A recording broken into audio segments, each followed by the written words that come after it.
तो दोस्तों, उड़ने की आशा के आज के एपिसोड की शुरुआत मैरिज रजिस्ट्रेशन ऑफिस से होती है, जहां साइली सचिन को देखकर एकदम से घबरा जाती है। सचिन भी उसको देखकर हैरान होता है और सीधे पूछता है कि वो यहाँ क्या कर रही है। तो साइली पकड़े जाने के डर से हकलाने लगती है। वो एक झूठा बहाना बनाती है कि वो किसी ऑर्डर की वरमाला देने आई थी, लेकिन जल्दबाजी में अपना पर्स यहीं भूल गई, जिसको लेने वो वापस आई है।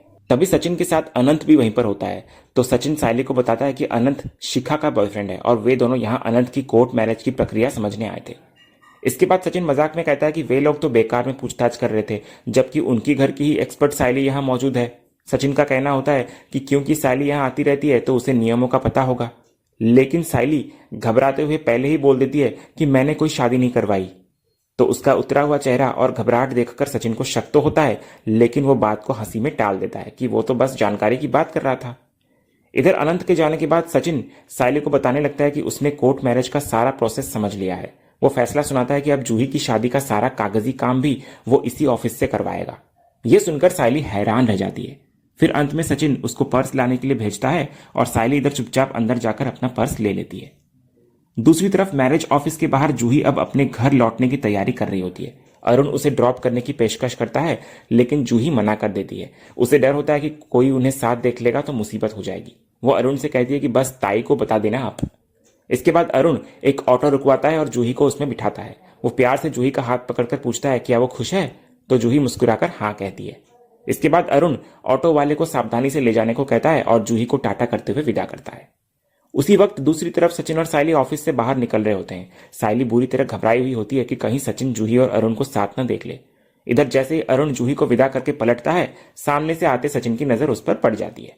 इधर अरुण को देखते ही सचिन का पारा एकदम से चढ़ जाता है, लेकिन अरुण इधर बिना कुछ कहे चुपचाप वहां से निकल जाता है। तभी सचिन उसको देखकर भड़कता है और कहता है जहां भी जाओ इस घटिया इंसान का चेहरा दिख जाता है जो काली बिल्ली की तरह रास्ता काटता है। तो साइली बात को दबाने की कोशिश करती है। तभी सचिन सोचता है कि अरुण जरूर अपनी वर्दी का धौंस जमाकर किसी का सुख चैन छीनने आया होगा। इसके बाद दोनों वहां से चले जाते हैं और साइली राहत की सांस लेती है कि उसका राज खुलने से बाल बाल बच गया। अगले सीन में घर के हॉल में रिया ने सबके लिए अपने हाथों से कॉफी बनाई हुई होती है, लेकिन परेश लस्सी पीने और तेजस सर दर्द का बहाना बनाकर पीने से कतराते हैं। लेकिन साइली रिया का दिल रखने के लिए कॉफी पीने को तैयार हो ही जाती है। इसके बाद तभी कमरे से रेणुका और शकुंतला एकदम आधुनिक वेस्टर्न ड्रेस पहनकर नाचते हुए बाहर आते हैं। उनका यह नया और अजीब और गरीब रूप देखकर सचिन, परेश, रिया और साइली समेत पूरे घर वाले हैरान रह जाते हैं। सचिन तो हैरानी से उनके चारों तरफ घूमकर मुआयना करने लगता है। परेश इधर पूछता है ये सब क्या तमाशा है। तो रेणुका बताती है कि उनकी डांस क्लास की एक स्टूडेंट जिसका नाम रति है, उसकी आज स्वीट 18 बर्थडे पार्टी है। शकुंतला इधर समझाती है कि आजकल की मॉडर्न पार्टियों में एक खास थीम होती है जिसके हिसाब से मेहमानों को तैयार होकर जाना पड़ता है, इसलिए वे दोनों भी उसी थीम के मुताबिक वेस्टर्न और ट्रेंडी कपड़े पहनकर जा रहे हैं।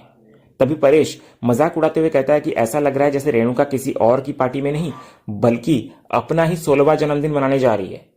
तभी रेणुका के इस जवान और भड़कीले अंदाज को देखकर सचिन अपनी हंसी नहीं रोक पाता। वो धीरे से परेश के कान में फुसफुसाता है कि बाबा तूने वो कहावत तो सुनी है ना, बुढ़ी घोड़ी लाल लगाम। उसका मतलब यह होता है कि उम्र ज्यादा होने पर भी रेणुका बच्चों जैसे शौक पाल रही है। लेकिन रेणुका के कान बहुत तेज होते हैं। वो सचिन की बात को सुन लेती है। वो तुरंत करारा जवाब देती है कि यहाँ कुछ जाहिल लोगों को शायद पता नहीं है कि उम्र सिर्फ एक नंबर होती है, आंकड़ा होता है। तभी सचिन तर्क देता है कि अगर उम्र का कोई लेना देना नहीं है तो क्या अगर बाबा क्लीन शेव करके और जीन्स पहनकर कॉलेज ड्यूड बन जाए तो वे हीरो नहीं लगेंगे। फिर वो परेश को उकसाता है कि वो भी ऐसा ही बनकर दिखाए। इसके बाद जब सचिन के इस बात से शकुंतला थोड़ी झिझकने लगती है और पूछती है कि कहीं उन्होंने कुछ ज्यादा तो नहीं कर लिया, तो रेणुका उसको तुरंत चुप करा देती है। रेणुका पूरे आत्मविश्वास के साथ कहती है कि सचिन की बातों पर ध्यान देने की जरूरत नहीं है। उसका मानना होता है कि इस वेस्टर्न ड्रेस और नए गेटअप में वे दोनों बूढ़े नहीं बल्कि और ज्यादा जवान और खूबसूरत दिख रहे हैं। उसे अपनी पसंद और लुक पर पूरा भरोसा होता है। इधर अपनी तसल्ली के लिए रेणुका अपने लाडले बेटे तेजस से पूछती है कि वो कैसी लग रही है। तभी मौका देखकर रोशनी बीच में बोल पड़ती है और क्रेडिट लेती है। वो बताने लगती है कि रेणुका को तैयार करने में उसने पूरे 2 घंटे मेहनत की है, तब जाकर ये लुक निखर कर आया है। तो इधर माँ के डर और पत्नी की मेहनत के दबाव में तेजस भी तारीफ करता हुआ नजर आता है कि आई तू बहुत अच्छी दिख रही है। इसके बाद रिया भी रेणुका की तारीफ करती है और उनके साथ सेल्फी लेती हुई नजर आती है। तभी रेणुका बड़े गर्व से वो सोने की चेन भी दिखाती है जो रोशनी ने उसे गिफ्ट की थी, ये कहते हुए कि वो इस ड्रेस पर एकदम सही जच रही है। इसके बाद इधर रेणुका और शकुंतला के जाने लगते ही सचिन परेश से विनती करता है कि वो उन्हें रोक ले, वरना बाहर लोग मजाक उड़ाएंगे और इज्जत खराब होगी। इधर परेश जानता है कि रेणुका उसकी नहीं सुनेगी और उसे पुराने जमाने का कह देगी, फिर भी परेश कोशिश करता है और रेणुका से कहता है कि वो साड़ी में ज्यादा अच्छी लगती है, लेकिन रेणुका नहीं मानती। जब सचिन बीच में बोलता है कि वो इस ड्रेस में भंगार लग रही है, तो रेणुका उसको डांट देती है। वो साफ कह देती है कि उसे लोगों की सोच की परवाह नहीं है, उसे खुद पर पूरा भरोसा है कि वो अच्छी लग रही है और वो पार्टी में जाकर ही रहेगी। तभी रिया मौके को भांपते हुए कहती है कि शायद अंकल इसलिए रोक रहे हैं क्योंकि उन्हें इनसिक्योरिटी है कि रेणुका को इस रूप में देखकर कोई उन पर लट्टू हो जाएगा। तो अपनी तारीफ सुनकर रेणुका शर्मा जाती है और खुश होकर परेश को छेड़ती है। इसके बाद रेणुका और शकुंतला मटकते हुए पार्टी के लिए निकल जाते हैं। अगले सीन में रोशनी शॉप पर आती है और तेजस को कोडाईकनाल रिजॉर्ट का कूपन देती है जिसमें 4 दिन का रहना फ्री होता है। यह उसे उसके क्लाइंट से मिला होता है। तेजस खुश होता है ये देखकर, लेकिन उसे डर भी होता है कि रेणुका परमिशन नहीं देगी। तभी रोशनी उसको भरोसा दिलाती है कि वे रेणुका की रजामंदी से ही जाएंगे। तभी तेजस इधर बताने लगता है कि वो स्वामी जी के नाटक से और अकेले बिजनेस संभालने से एकदम से थक चुका है और उसको भी छुट्टी की सख्त जरूरत है। तो रोशनी उसको समझाती है कि ऐसा मौका दोबारा नहीं मिलेगा, इसलिए तेजस बात करने के लिए मान जाता है। तभी उतने में एक डिलीवरी बॉय पार्सल लेकर आता है। रोशनी बताती है कि उसने रेणुका के लिए ऑनलाइन एक साड़ी मंगवाई थी। तो तेजस को लगता है कि ये तोहफा देखकर रेणुका खुश हो जाएगी और शायद उन्हें ट्रिप पर जाने की परमिशन भी दे दे। तो रोशनी खुश होती है कि उसकी चाल सही दिशा में जा रही है। तभी इतने में रोशनी को सुप्रिया का फोन आता है, तो वो क्लाइंट का बहाना बनाकर वहां से बात करने के लिए चली जाती है। जब रोशनी साइड में आकर सुप्रिया से बात करती है, तो सुप्रिया इधर से खुश होकर बता रही होती है कि रोशनी का बेटा क्रिश परीक्षा में अव्वल आया है। तो रोशनी ये सुनकर बेहद खुश होती है और अपने बेटे क्रिश से बात करती है। वो उसको भरोसा दिलाती है कि वो बहुत जल्द मिलने आएगी उससे और उसके लिए तोहफे लाएगी। तो फोन रखने के बाद क्रिश खुशी से झूम उठता है कि उसकी आई आने वाली है। दूसरी तरफ सायली के मायके में जश्न का माहौल होता है। दिलीप के अच्छे नंबरों से पास होने की खुशी में सचिन चौल के लोगों को दावत दे रहा होता है। इधर लोग सचिन जैसे दामाद की तारीफ करते हैं। तभी सचिन मजाक में कहता है कि अब दिलीप के लिए अच्छी नौकरी और फिर छोकरी ढूंढकर शादी करवाएगा। फिर सचिन जूही की तरफ भी देखकर वादा करता है कि जब जूही की शादी होगी तो इससे 3 गुना मेहमान और 5 गुना पकवान होंगे। ये सुनकर जूही और सायली दोनों के चेहरे का रंग उड़ जाता है, क्योंकि जूही तो पहले ही अरुण से चुपके से कोर्ट मैरिज कर चुकी है। दूसरे सीन में शॉप पर रोशनी जब कॉल खत्म करके वापस आती है, तो तेजस उससे पूछता है कि किसका फोन था। तो रोशनी बहाना बनाती है कि क्लाइंट को कुछ दिक्कत है, इसलिए उसको जाना होगा। तो इस पर तेजस नाराज होता हुआ नजर आता है। वो शिकायत करता है कि रोशनी हमेशा कहा करती है कि तेजस वक्त नहीं देता, लेकिन आज जब वो साथ है तो रोशनी खुद काम के बहाना बना रही है। तो तेजस को नाराज देखकर रोशनी को अपना प्लान बदलना पड़ता है। वो तुरंत कहती है ठीक है, मैं नहीं जा रही हूं। ये सुनकर तेजस खुश होता हुआ नजर आता है और कस्टमर अटेंड करने चला जाता है। इधर तेजस के जाते ही रोशनी छुपकर अपनी मां सुप्रिया को दोबारा फोन लगाती है। वो दुखी मन से बताती है कि वो आज नहीं आ पाएगी। तो सुप्रिया गुस्सा करती है और याद दिलाती है कि उसका बेटा क्रिश उसका कितनी बेसब्री से इंतजार कर रहा है। इधर रोशनी अपनी मजबूरी तो नहीं बताती, लेकिन गिड़गिड़ाकर अपनी मां से विनती करती है कि आज वो क्रिश को किसी तरह संभाल ले। वो वादा करती है कि कल वो पक्का उससे मिलने आएगी। दूसरे सीन में दावत के दौरान सायली सबको खाना परोस रही होती है। तभी शोभा उसको आराम करने को कहती है, लेकिन सायली मना कर देती है। तभी सचिन सायली की मेहनत देखकर बहुत खुश होता है। वो शोभा से कहता है कि सायली एक दिन बहुत बड़ी बिजनेस वुमेन बनेगी।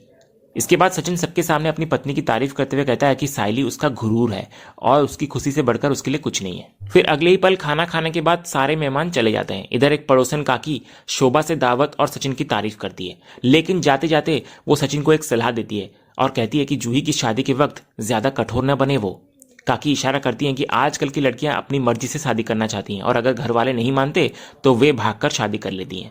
ये सुनकर वहां खड़ी सायली और जूही के पसीने छूट जाते हैं। इधर पड़ोसन की भागकर शादी वाली बात को सचिन खारिज कर देता है। वो पूरे विश्वास के साथ कहता है कि दूसरे घरों की लड़कियां ऐसी करती होंगी, लेकिन उसकी जूही सपने में भी ऐसा नहीं सोच सकती। सचिन जूही से भी सबके सामने ये कहलवाना चाहता है कि वो कभी भागकर शादी नहीं करेगी और उसे अपने जीजू पर पूरा भरोसा है। तो सचिन के इस अटूट भरोसे को देखकर जूही अंदर तक टूट जाती है। वो जवाब देने के बजाय घबराकर रोते हुए अंदर कमरे में भाग जाती है। तो सायली भी उसके पीछे पीछे जाती है। इधर दूसरी तरफ अंदर जूही को गहरा पश्चाताप होता है कि सचिन उसकी इतनी परवाह करता है और उसने उन्हें ही धोखा दे दिया इतना बड़ा। तो सायली उसको समझाती है कि अब पीछे हटने का रास्ता नहीं है, उन्हें बस सचिन के मन में अरुण की छवि सुधारनी होगी।